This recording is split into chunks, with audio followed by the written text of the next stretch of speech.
friends. Welcome back again to another episode of Conservation Stories. This is a podcast hosted by the Sandhill Area Research Association, otherwise known as SARA. I'm your host, Tillery Timmons-Sims, and I have with me again my brother. I've decided that Dusty Timmons and I, should see if we can make one more podcast without arguing. I think we did pretty good last time. And we have asked Kelly Mulville.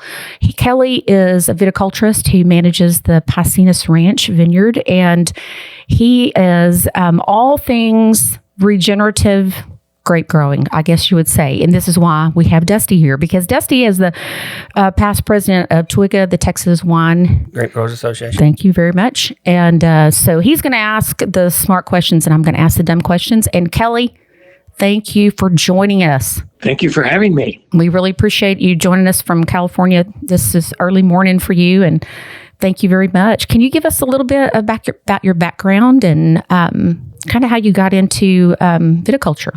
Sure. I was born in West Texas. We were on the edge of farming. In fact, the house my dad built, he was an architect, was a cotton field where he built that. So I grew up around agriculture. We did a little bit of market farming. I started in organic growing early on.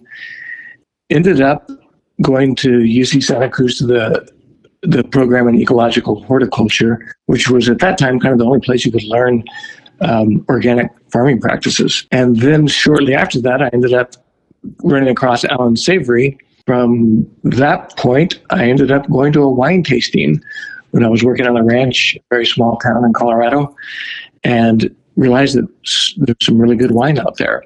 And that caused me to shift gears a bit. And next thing I knew, I was in Southeast Arizona putting in a vineyard. And that started my journey of trying to take all my background in organic agriculture and range restoration using livestock, finding all of those into wine growing, which landed me eventually in California.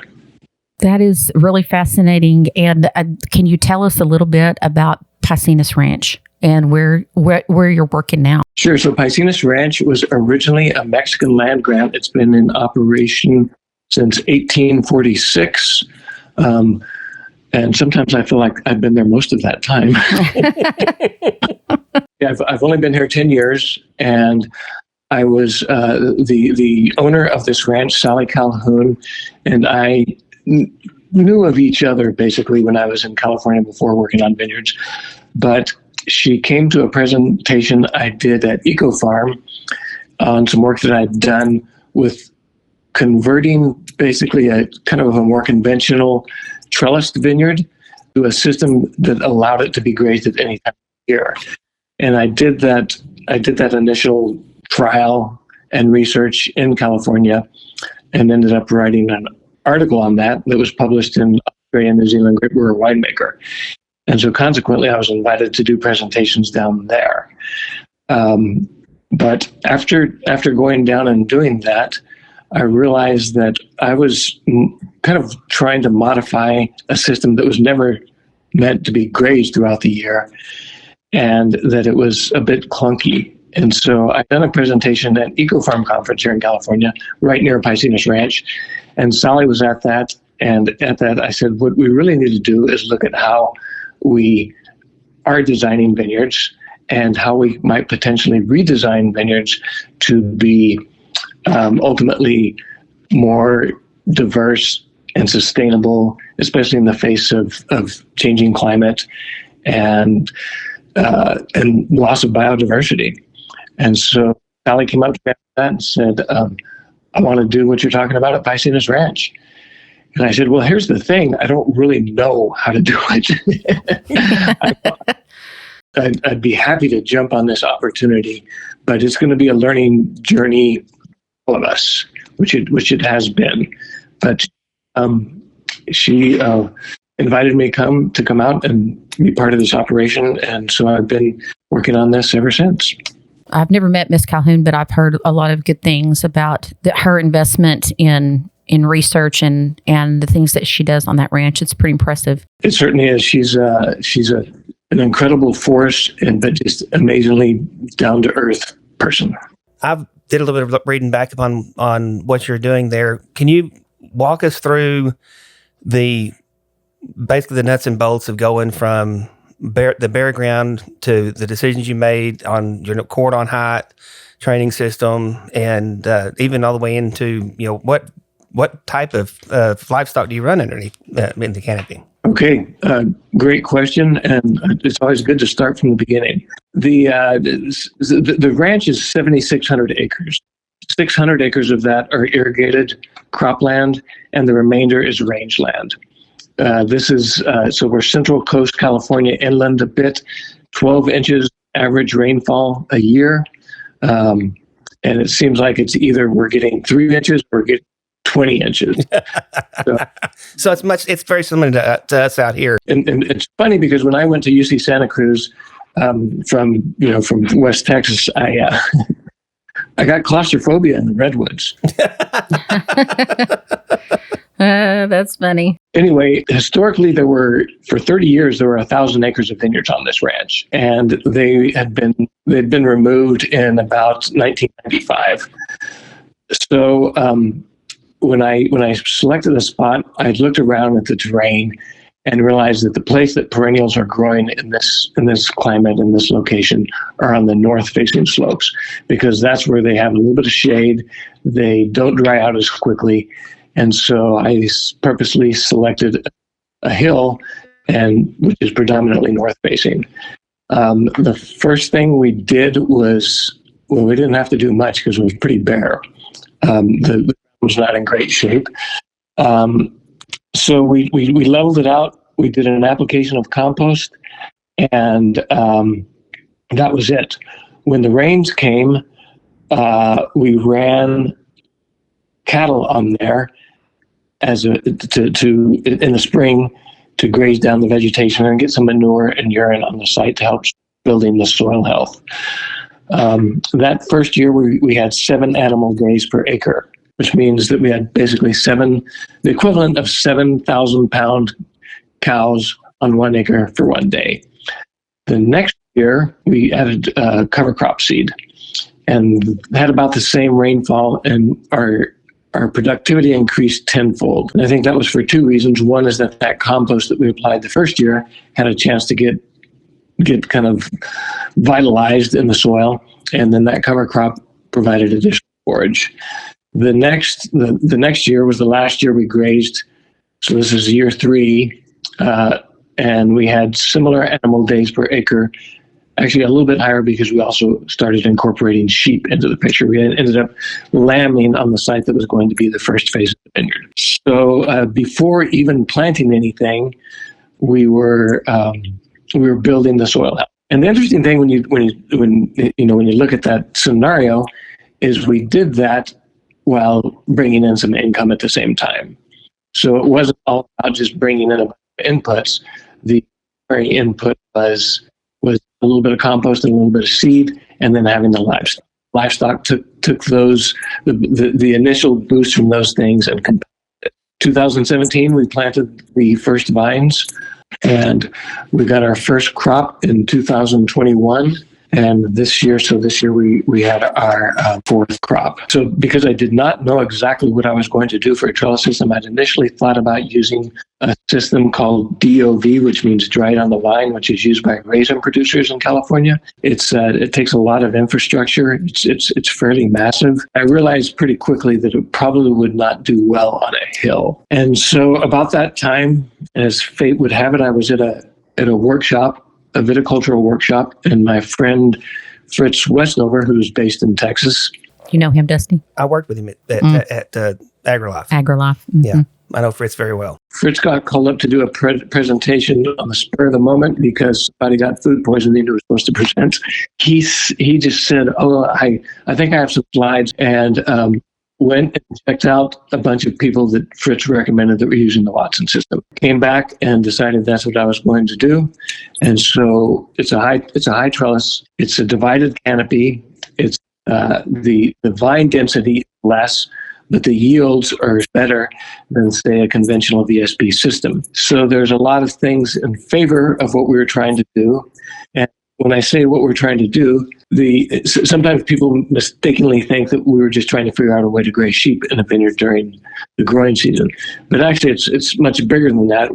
The ultimate goal is how do we restore biodiversity to a landscape that has been denuded, which is the case of most agriculture. I mean, we take a site, we clear it, basically of everything, and then we usually plant a crop of something. And if we get a little bit better, we might have a crop rotation. And then if we get even a little bit better than that, we might have a diversity of crops growing at the same time. Ultimately, we were trying to figure out how we support the native biodiversity here at the same time as we produce a crop profitably. So that's the goal here. And we just realized from my initial work in setting up a vineyard to graze during the summer by putting in electric offsets, that the benefits are pretty substantial. Like that early work I did was in around 2009 to 2011.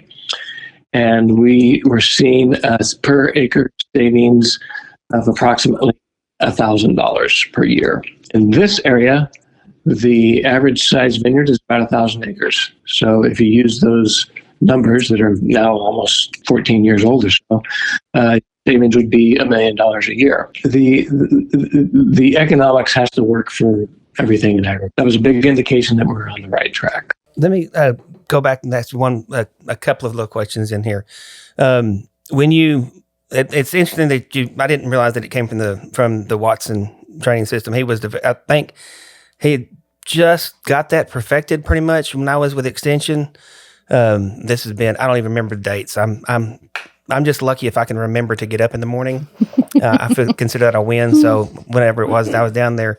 When you looked at the Watson training system and trying to figure out how to graze underneath the system, you mentioned the divided canopy. Can you go ahead and explain kind of what the divided canopy is for our listeners? Sure. If you're in a vineyard and you're looking at the row ends from the end posts, you have an end post that's coming up pretty high, and on top of that is a V. Ultimately, as you get into the vineyard, all of your grape stakes have a V. But what that means is that your vine get trained up pretty high. Our cordon height is probably averages around 66 inches. So you have basically, the trunk of your vine going up to just before 66 inches, and then it does a Y. So it spreads in two directions, and those create arms. And so when those are pruned, it looks just like a giant T standing out in the field. Now, in the growing season, when the shoots start to grow out of those two arms off of the T, we select for spurs on either side of that so that they're going both ways into the row. They accentuate that V pattern, and they come up on the trellis wires, and they create a V, and then they droop over and hang into the row. And so if you're looking down the row, which when you're in full production and later in the season, what you see is basically this V shape of foliage draping down on either side of your trellis. And actually what tends to happen in practice is that those shoots, depending on the variety, some of them grow out, and that creates a kind of almost a complete overhead canopy. A lot of them, though, just go out fairly far into the row, and it creates this big umbrella-like effect, which provides a lot of nice shade for sheep, for people that are working in there, and for the vineyard floor. Because of that creates cooler conditions, dappled light on the fruit, which is ideal. And in our climate, which can get pretty hot, that shade, both for the fruit and on the vineyard floor, keeps things nice and cool in there. That's really cool. So, Dusty, do we have any Watson? No. We don't. I was going to say I've never seen that here. Watson, it was developed for Black Spanish. Okay. A non-vinifera. I mean, this is the matter of fact, when I was with Extension and we're looking at it, it was exclusively for non-vinifera. So like your Cabernets and Tempranillos and Grenache and Gewürztraminers and stuff like that did not have, everybody was conventional. Okay. at that time, with the industry being young out here, I kept telling everybody, let's do what's in the box first. Before we start thinking outside the box. Right. So let me follow up one more with the question that I think other people might be wondering about the term VSV system. Can one of y'all, Dusty, can you just give us a real quick? I think that's so people will be VSP. VSP, okay. Vertical shoot positioning. Okay. That is a spur and cordon typical. Just the way it normally, just what we see around here in West Texas. It's vertically. You basically position the chutes vertically. Okay. It's grape guys are ingenious about how they do things, but not so much with how we name things. Yeah. So that's is basically the way that we typically prune things here. Yes. Probably 98% of the stuff in Texas is done this way, and the other 2% is what we call a southwestern sprawl. Or,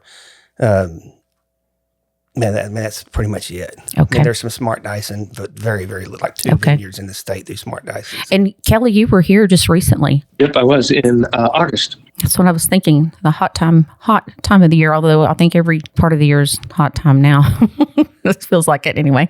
So, Kelly, what were your thoughts when you were up here and you spent a few days? I did. Yep. And I stopped there. Actually, I was coming back from Oklahoma to California, and I stopped there in part because I've developed a big interest in cotton, and I wanted to see what folks were doing in that big cotton patch over there. Mm-hmm. Trying to get out of it. Yeah. So so I spent some time running around and visiting with. I think they were primarily organic growers. Mm-hmm. You met Jeremy Brown. I did. Yep. Yeah. Carl Pepper. Oh yeah. Yep. That's that's the OG organic grower right there. Yeah. Yes. Yeah. One of those original guys. Yes, exactly. Was kind of driving around with a guy named Ido Tal, who's a cotton breeder from Israel. Out here, our cordons, like I said, we're pretty much predominantly VSP out here. One of the things that we have done, and it kind of started it started 100% at our vineyard, and is we use hail net because we have, hail is a pretty big problem for us there with the continental climate. I always say that we're, all we need to have the perfect climate to grow grapes is the Pacific Ocean, 90 miles west of us.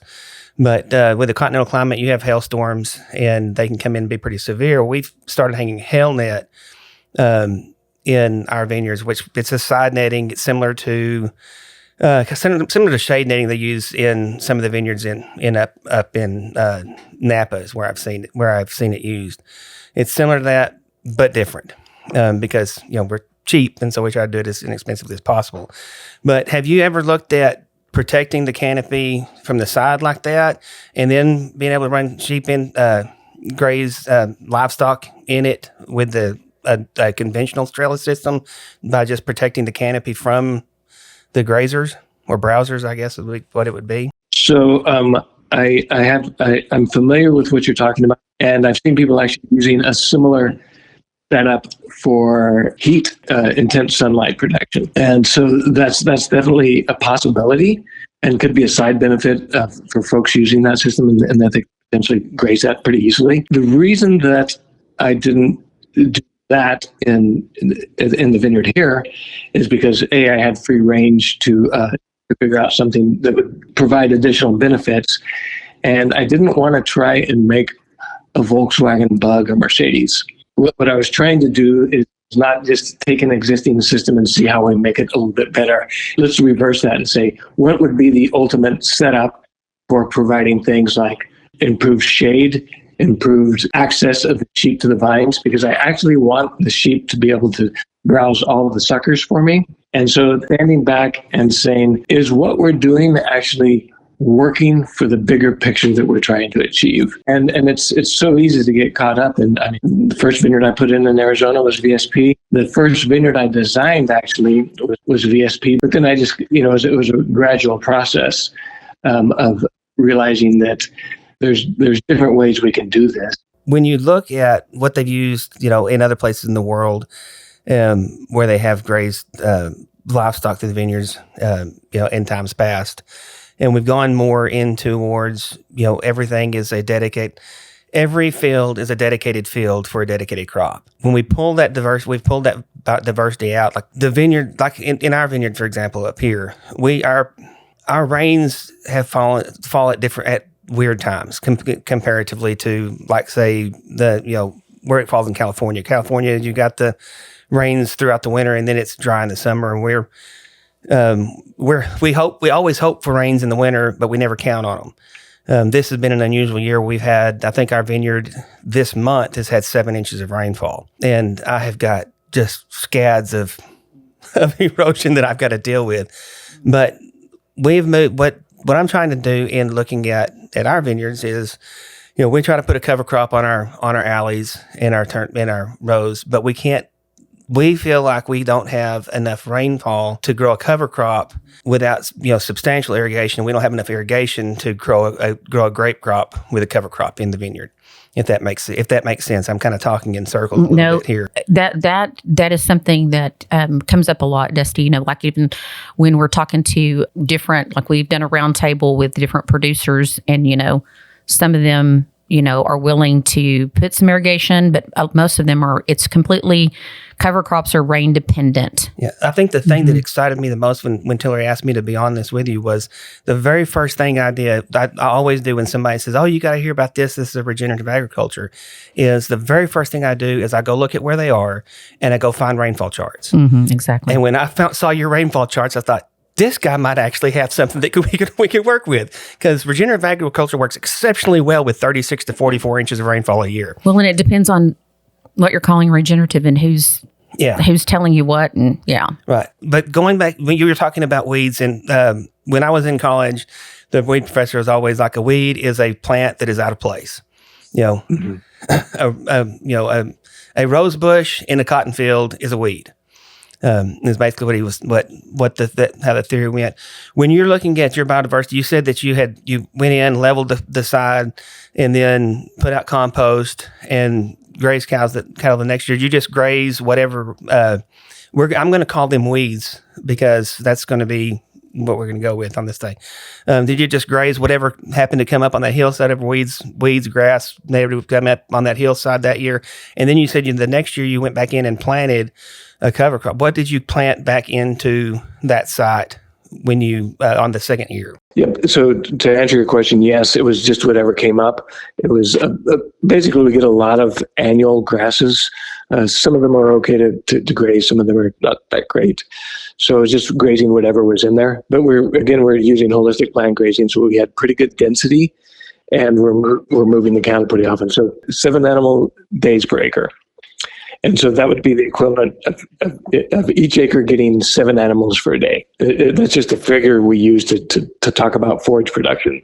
It might be 13 animals or something, but when you calculate it out, that's what it comes to. So then in the second year, we planted a cover crop, and that included oats, which is kind of funny because we do have we have oats that come up as weeds, as you would term them. And but we planted some forage oats, radish, probably peas, and vetch, and possibly maybe some barley or something in there too. You gave your biodiversity a head start with with the variety of seeds that you put on that. Exactly. And I will say, before I even selected this site, we were doing a botanical survey of the ranch. And on that site, we counted 11 species of plants, including 1 perennial. And just to jump forward, we are now at over 100 species of plants on the vineyard. That was the next question I was going to ask you, is if you'd seen an increase in the biodiversity in it. How tight do you graze it during the season? And I'll get to where I'm going with this here in just a minute. But like when I say how tight, how far down do you graze it? Do you graze it hard back, hard and make sure everything gets eaten uniformly across it and then move them? Or do you let it selectively graze it and move them through it that way? I'm going to go to that old standby answer. It depends. Are you sure you're not an economist? Well, that depends. I do like things to make economic sense for sure, but I wouldn't call myself an economist. So that's the great thing about thinking of grazing as a tool, is that really, what are you trying to achieve? And so, for instance, this year we had a big vole outbreak, and if I'd known how voles function, I would have gone in right before the vines started greening up, when we had the chance to easily graze everything, including some of the young vines that were in there.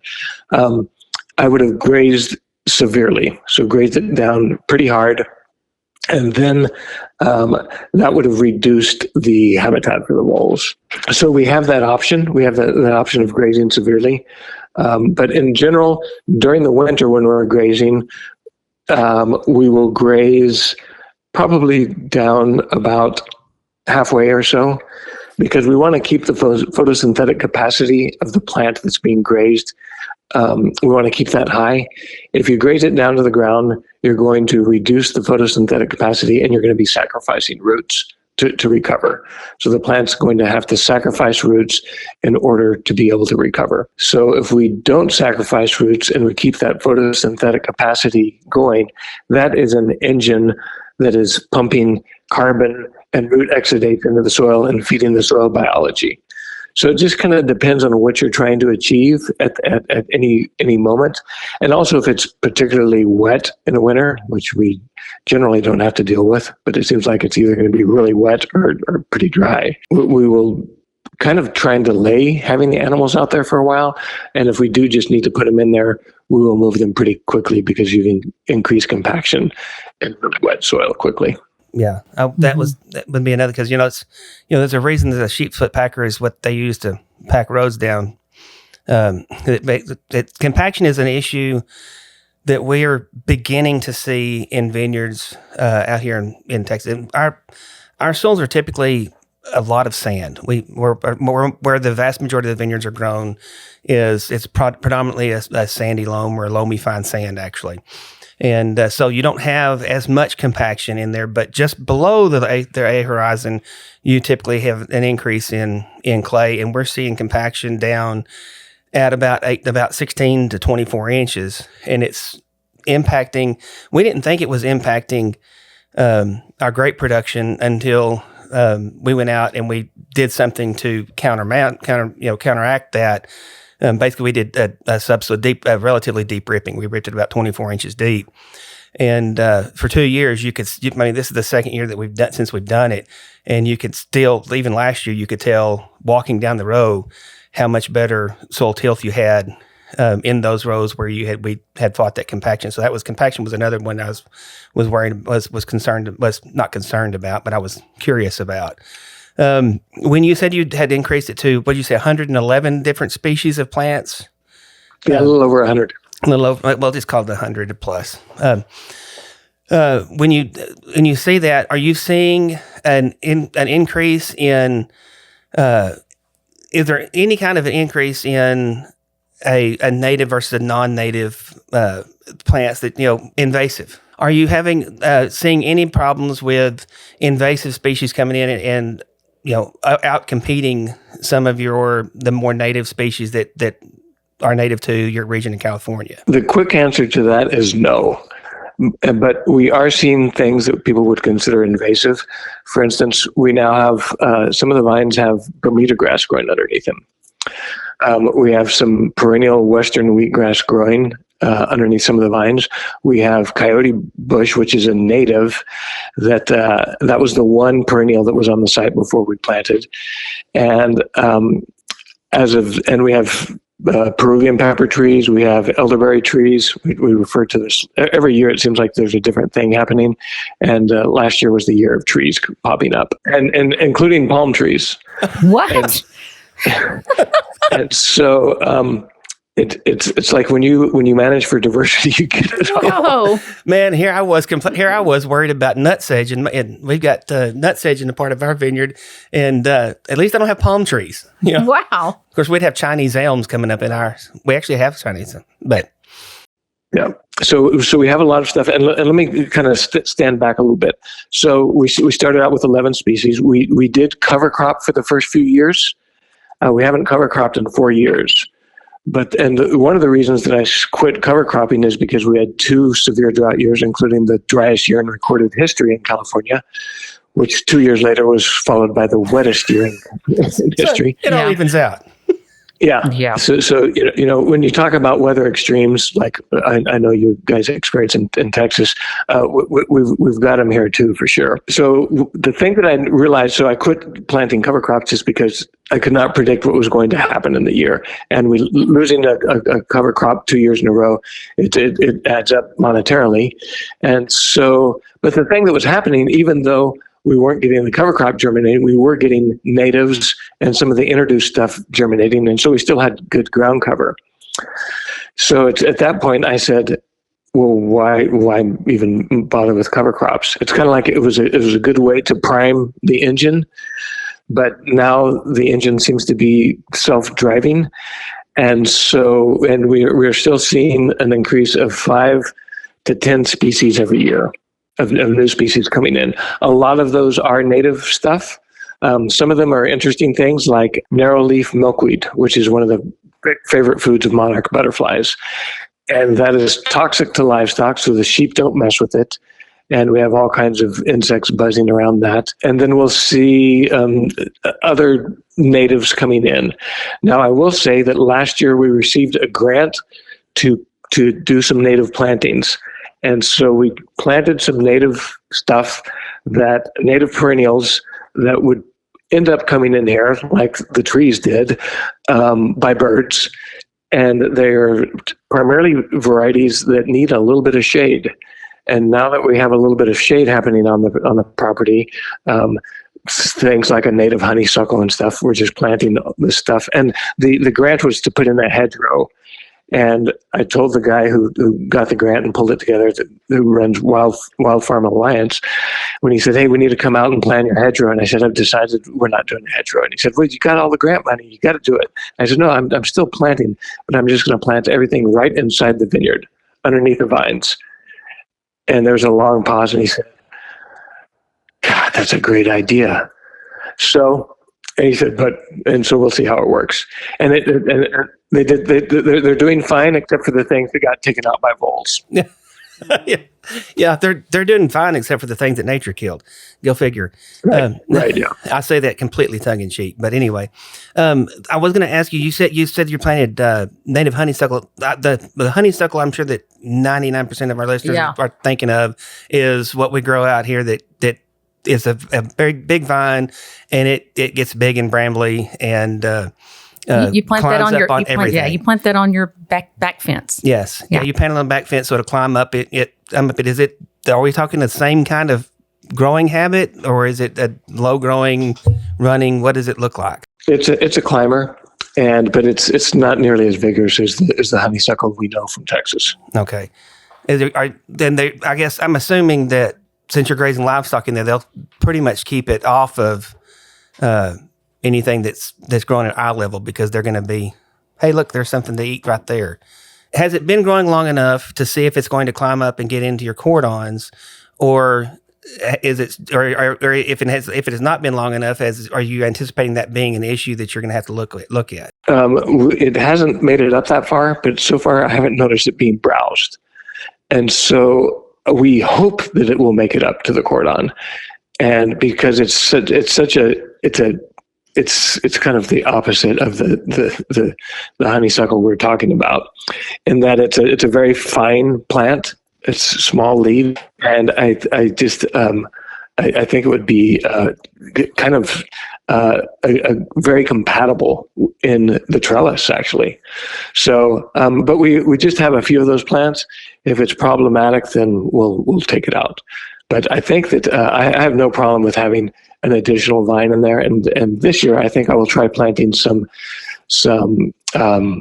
probably some beans in with the vines, just to see how they do. Yep. What's the benefit? What's the benefit of having? Is it just the fact that it's just diverse, or is there other benefits of having something else having another viney plant growing in there? One of them is the flowers. And so, like another one that I would like to do is the name, it's like an Aztec bean, a scarlet runner. Yes. And so it's a great attractant for hummingbirds. And hummingbirds are kind of territorial. They chase the other birds off. So we are, I mean, in an ideal world, we'd have so many hummingbirds that we don't have to put up bird netting. But in the meantime, it'll be a fun little experiment. And so it's kind of this constant thing. And, it's a legume is a nitrogen fixer. Not that we are low on nitrogen. Having sheep graze the vineyard in the summer, we actually never have to apply nitrogen. So that urine being deposited in the vineyard during the growing season of the plant is providing plenty of nitrogen for the vines. Yeah. What is are you predominantly sandy soil, rocky soil? What does your soil profile look like? The soil is technically, according to the NRCS, is technically considered Diablo clay. But it's pretty diverse. We have some spots that are a little more kind of a tight loam, but in general, it's fairly heavy clay in spots. We also have calcified river or ocean rocks in the soil profile. A lot of fossilized clams. And the soil surface is considered extremely deficient in calcium. And when you go down about 2 feet, we have excessive calcium. So we see a little bit of calcium deficiency in the young vines. Actually, when we plant now, we just throw a little bit of pelleted chip in the planting hole. And then once they hit, and then we see some boron toxicity from the boron in the water in the young vines. But once they hit that calcium, they've got more calcium than they'll ever need. Yeah. Wow.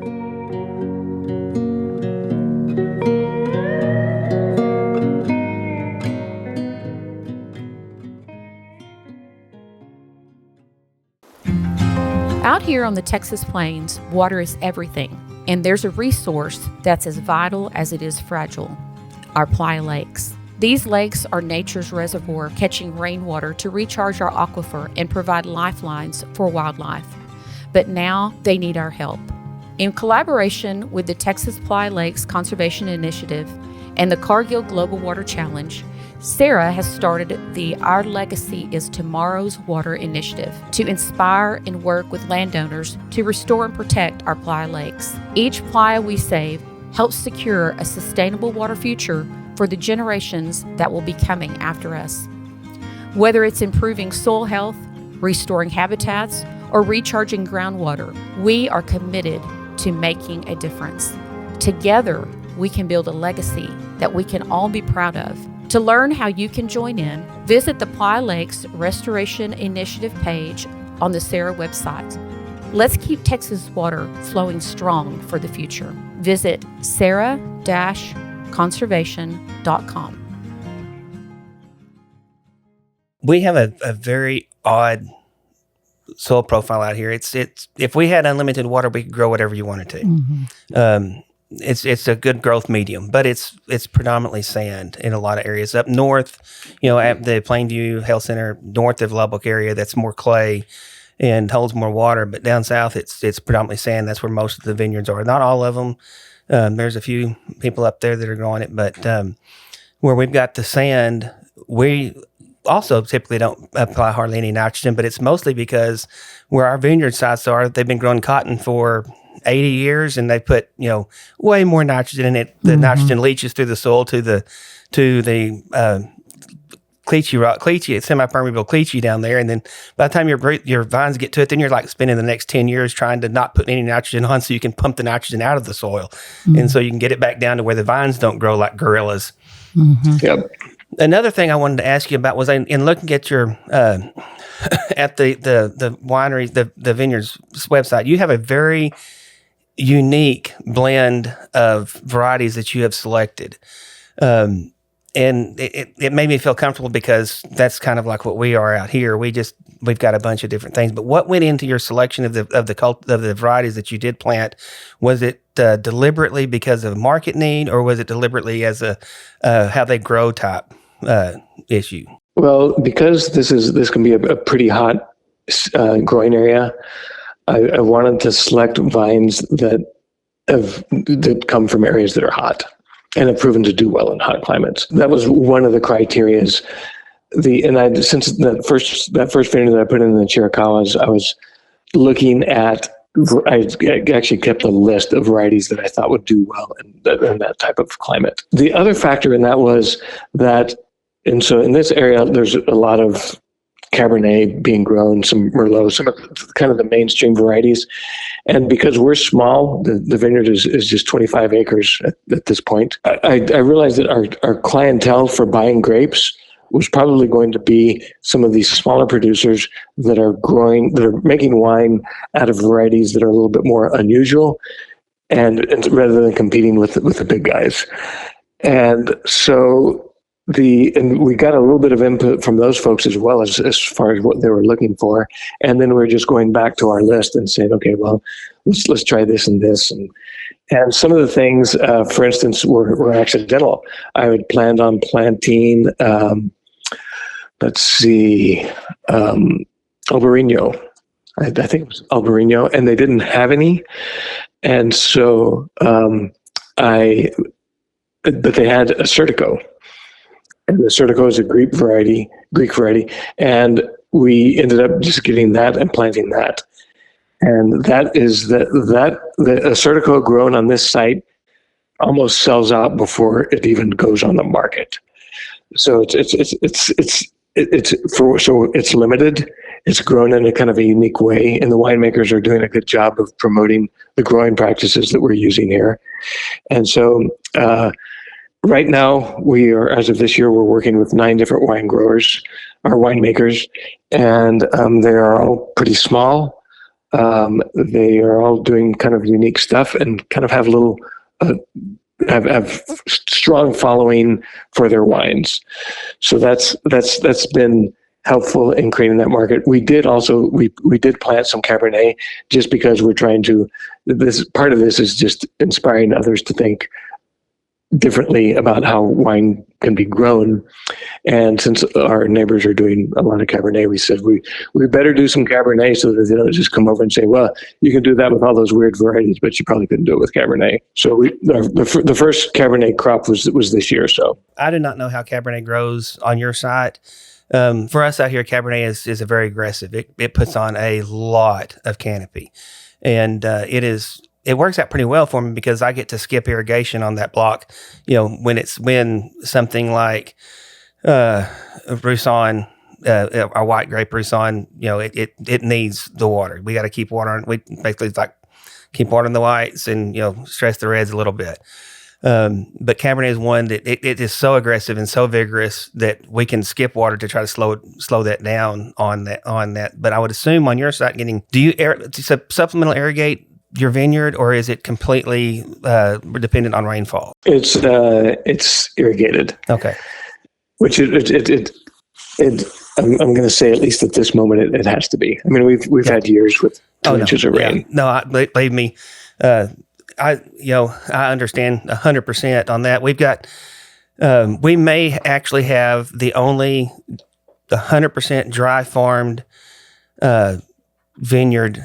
A block of grapes on the high plains, and it was a complete and utter accident. But it's in the bottom of a playa lake, and so every time it rains, it stands water, and so it's the only place that'll actually it's funny because we have lost fewer vines in it than we have where we irrigate. But I completely understand having to water that. Do you water with a subsurface drip, above ground drip, overhead irrigation? How do you irrigate that? We do drip irrigation. The lines are just under the cordon, so they're high as well. And if I could do subsurface irrigation, that's what I would do. I don't think I can at this point because of our gopher pressure. Yeah, but we are, and I've done a lot of work in New Zealand, and the New Zealanders are big fans of this type of thinking, in part because they have more sheep than people. So, and the wine growers actually get paid to graze sheep. Whereas here we're paying the shepherds. In New Zealand, the stock producers are paying them as though it's just pasture land. Yeah, they graze it they rent the vineyard floor to graze. Yeah. Yep. Kind of back to the irrigation. Having our drip up high means that it's easy for humans. I mean, we can run a mower on a quad either direction. We can go between the vines or we can go down the rows. And so that allowed some management options, but also just having the sheep in there, I wanted as much out of the way as possible so that they could go in any direction. And we can set up fence in the vineyard in any direction. We can use either the electro net fencing, or we can use 2 or 3 strand electric polywire. And so that just gives us great opportunities to go in any direction. And that has actually allowed us to do some interesting testing. And I'll go back to that in a second. But what I did want to mention is that, so we do irrigate, but every year since we've started this project, our irrigation use goes down. Even during those dry years, the irrigation use is going down. And I think that is in part because our carbon levels are going up. And so, each 1% increase in soil carbon means about a 25,000 gallon increase in water holding capacity. And we're up to probably in some places close to 3% increase. So that means that we've increased our water holding capacity by, say, 75,000 gallons per acre. Basically 3 acre inch. What is it? 20. There's an acre inch is 25,700 and something gallons. I believe. Yeah, I actually don't know that off the top of my head. I think that's right.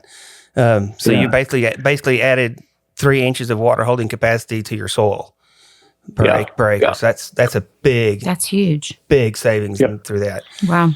Yep. So that's kind of an ongoing thing of increasing the soil carbon, and we see that this year we had the soil ecologist from Australia named Christine Jones out at the ranch, and she had just done spent some time with a guy up in Indiana, I think it is, who is kind of the no-till organic guru, and John Kempf. And so he was pretty proud of his soil, and Christine Jones looked at it and said, I wouldn't be so proud of this. You've got some issues here. So when she was here, we went into the vineyard, and so we had I don't know, 60 people here or so for that workshop. And everybody said, well, let's look at the soil here and see what you think. And so she dug into the soil under the vines in the vine row, and she was very impressed. And she said, this is actually really remarkable what has happened to the soil here. And then someone said, well, let's check between, in the middle of the alleyways here.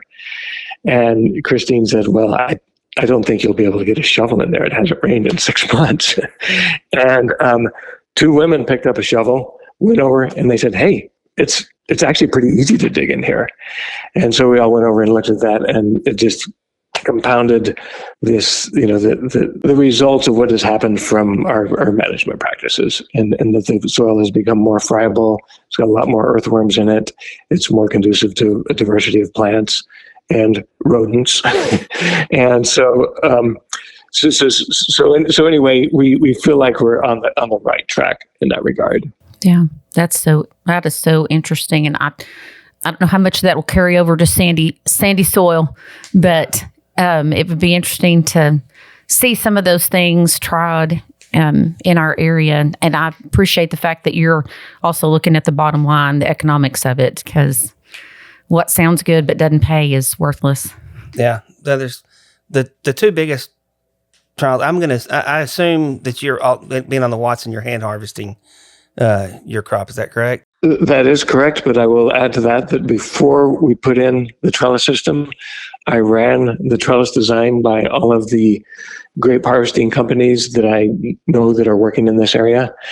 And the outcome of that was that they could harvest that all of the companies on the West Coast that make machine harvesting, they could harvest the Watson, except for a little bit of side slope that we have on one of our blocks. They use a trunk using a trunk shaker to shake it with. I think most of them are using trunk shakers, but none of the European companies could do it. But we're 25 acres. It's not worth machine harvesting, and so we're doing that by hand. And that's another reason for the diversity of varieties, is that if we just had one or two varieties, we would have to harvest a bunch of stuff quickly by hand. And we just don't have the resources here for that. So with all these different varieties, they're coming off at different times, and it makes it pretty easy to get them all harvested without a big crew. Yeah, but the other thing that would challenge, like our stuff up here, the machines up here harvesting are the European machines. They're a bow rod. Yeah, because I couldn't imagine what I've seen here working. But they do have. But there is. I don't even know if AGH still exists. American Grape Harvester still. I think they may still exist, but they used to make one that's a trunk shaker. The difference is, instead of shaking the upper canopy with the shoots to get them off, it holds the trunk and it shakes the trunk, thereby shaking the whole thing. More like a tree shaker for a tree, like you what do they for use pistachios or pecans. Yeah, and so that's a little bit different machine than what we have up here. The other thing that would concern me up here is that our soil is sandy, and so anywhere you have a plant growing, in a matter of weeks, if not days, you'll have a little clump of sand around that, and so your vineyard floor would be exceedingly rough going through. The few people that have done a permanent grass up here have run into that issue to an extent. Also, it builds up, because just because you've got good cover on yours, all it means is that it's going to catch all the sand that's blowing from the other. So, but the theory behind the principle windbreak around your vineyard so you could prevent that. But it's phenomenal. I mean, the carbon increase in the soil. What is your soil pH? Is it relatively low, neutral, or high? So the pH was high, and like into the high 7s, low 8s. Okay. And it started there, and it's now it's continually going down. Yeah. Yeah, I can see that if you're building carbon, you're going to be organic matter goes away very fast in a high pH soil. That's the bane of our existence up here is our soil pH is typically fairly high. The parent material on it is a high pH, and then we add water on it that is also high pH, hard water that's also high pH. And so organic matter does not tend to hang around in the soil very long. And so seeing that increase in carbon, the increase in carbon is probably the most phenomenal thing of everything that we've done. It takes a lot to increase the soil percent by 8%, much less 3%. Yeah, it's a lot of work.